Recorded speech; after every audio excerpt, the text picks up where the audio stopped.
राजा विक्रमाजित एक धर्मप्रिय राजा जिन नगरी में राज करता था। यह महान, दानी, वीर तथा न्यायप्रिय राजा था। जनता के दुख दर्द समझने व जानने के लिए वह भेष बदलकर आम लोगों की तरह उनमें बैठकर सूचनाएं ग्रहण कर न्याय करता था। एक सांझ की बात है कि राजा ने एक बुढ़िया का दरवाजा खटखटाया। बुढ़िया ने दरवाज़ा खोला और उसे आदर से भीतर बिठा लिया। बुढ़िया को क्या मालूम कि वह आगंतुक किस देश का महान धर्मप्रिय राजा विक्रमाजित हैं।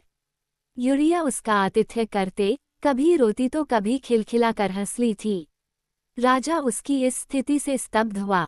आखिर राजा ने विनम्रता पूर्वक बुढ़िया से पूछ लिया, हे गां, तू मेरी 7 जन्म की माँ है, मुझे अपने हंसने और रोने का रहस्य तो बताओ। बुढ़िया बोली, बेटा, हंस इसलिए रही हूँ कि मैं तो मर जाऊंगी, मेरे न कोई पीछे है न आने, मर कर आराम तो करूंगी। रो इसलिए रही हूँ कि अगर मैं यह बात जी तुम्हें कह रही हूँ कह दूँ तो गर जाऊंगी और तुम ये बात आगे कहोगे तो तुम भी मर जाओगे। अब जिसे मैं बात कहना चाहती हूँ वह है राजा विक्रमाजित, जिसकी 8 दिन बाद मृत्यु होनी है। राजा धर्मप्रिय है, ये भर गया तो हमारा देश नष्ट हो जाएगा, लेकिन वह बच सकता है यदि वो हिगुद राजा की कन्या से ब्याह करे। परंतु ये ब्याह करना इतना आसान नहीं है। राजा चुपचाप सुनता रहता। बुढ़िया यान्ती, बेटा, जब तुमने मुझे धर्म माँ माना है, मैं बेश्वा भर जाऊं, लेकिन ये सच्ची बात तुम्हें बताती हूँ। राजा हिगुज के देश तक पहुँचने की राह में बड़े खतरनाक राक्षस रहते हैं। फिर राजा का प्रण है कि जी व्यक्ति पूरा खतियान भर अनाज खा लेगा उसी से राजकन्या हिंगा का ब्याह कराएगा। अब बोल कौन यह असंभव कार्य करेगा। अच्छा बेटा, अब मेरा समय आ गया, अब तू जान।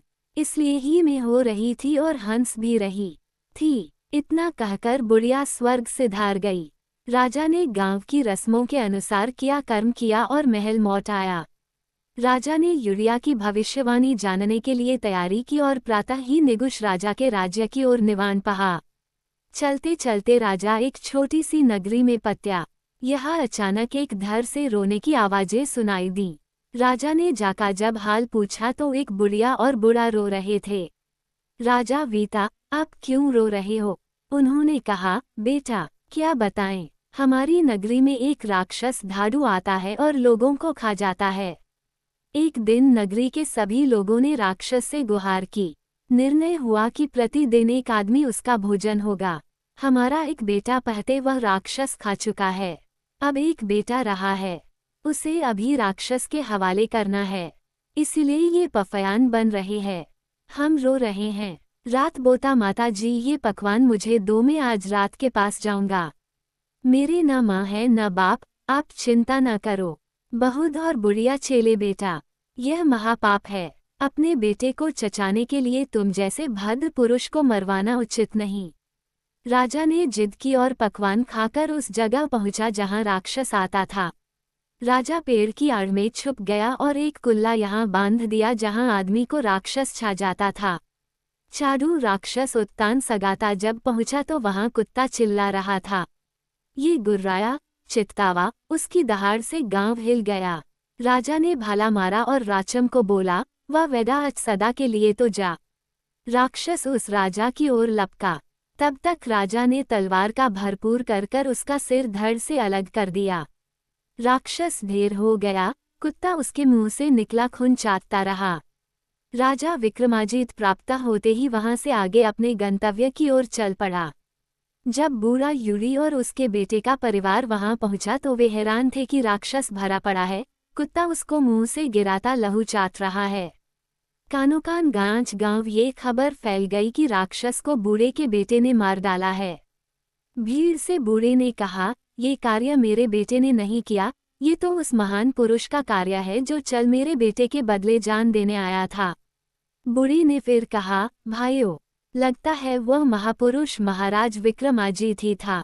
राजा जंगल, नदी नालों, पहाड़ों को लांघता दूर एक जगह पहुंचा और रात काटने के लिए पेड़ पर चढ़ गया। सामने एक पुल्ला था, उस पर लोहे का एक काह।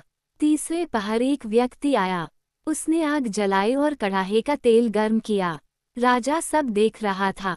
थोड़ी देर में एक भयंकर सूरत वाली औरत आई और उस व्यक्ति ने आने ही उस कड़ाह में अपने को हाल लिया।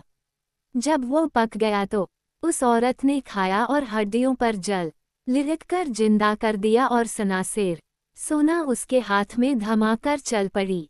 राजा उस पुरुष के सामने प्रकट हुआ और बोला, भाई तुम ये जोखिम क्यों ले रहे हो? वह बोला, हे महापुरुष, मैं रोज गरीबों को वे 1.25 सेर सोना दान करता हूँ, इसलिए वे पीड़ा सह रहा हूँ। वह वाणी बोला, अच्छा मैं चितता हूँ, मेरा दान करने था समय हो गया है। राजा ने सारा दिन अपने शरीर में तलवार के याद किए और भांति भांति के गसाले भरे। रात जब यह अबुत औरत आई तो राजा ने कढ़ाई में स्वयं को डालकर उसे अपने मानता का स्वादिष्ट भोजन बिना चिल्लाए प्रस्तुत किया। ये औरत अति प्रसन्न हुई। उतने एक भूत गहवी राजा को भेंट की और बोली, इसे पूजने पर जितना सोना चांदी हरी चाहो मांगते ना, पर तुम ये तो बताओ तुम कीन हो और इस धन का क्या करोगे?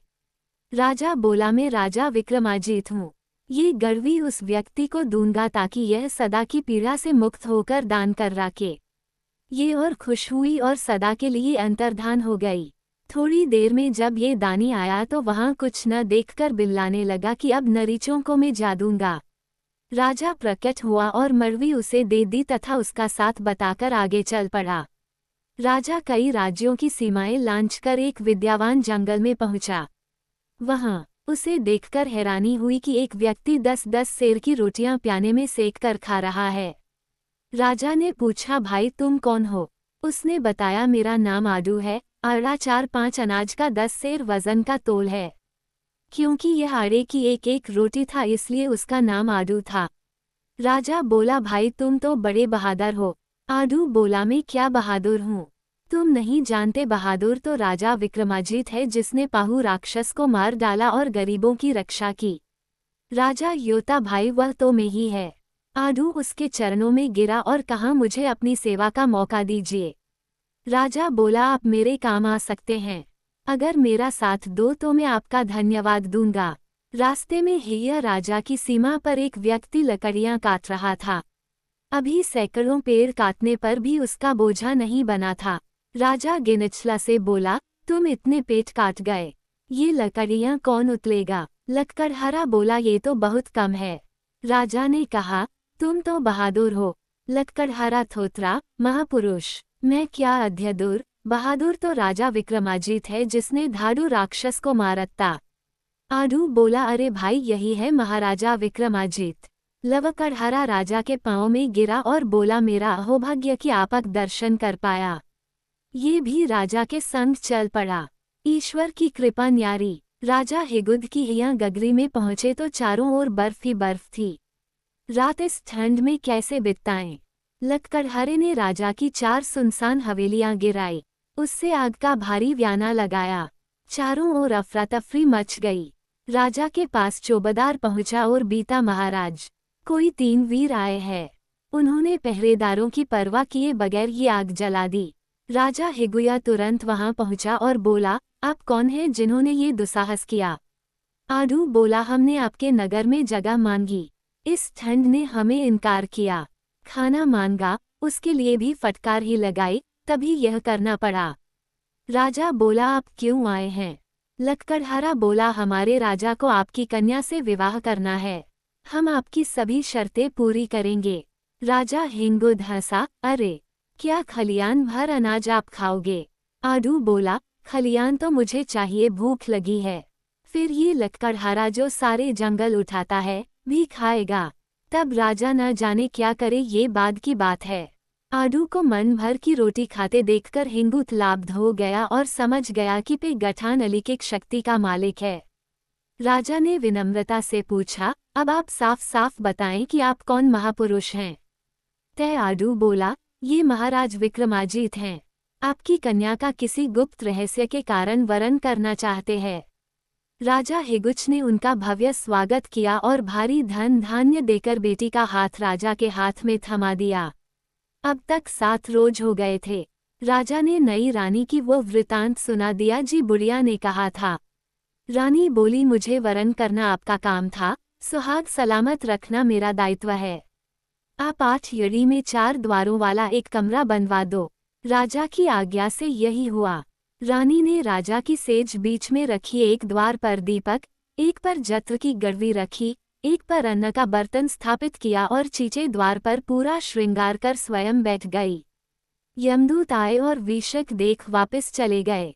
फिर पानी अन्न को देखकर धर्मराज के पास आए और बोले, महाराज, अब आप स्वयं जाओ, हमें धर्म संकट में डाल दिया है। धर्मराज ज्यों ही आया, रानी ने प्रणाम किया और यमराज ने नई नवेली दुल्हन देख सदा सुहागिन कह दिया। रानी बोली, आप तो मेरा सुहाग जीनने आए हैं। यमराज बोले, बेटी अब क्या छीनना, तुमने ही उसे छीन लिया है।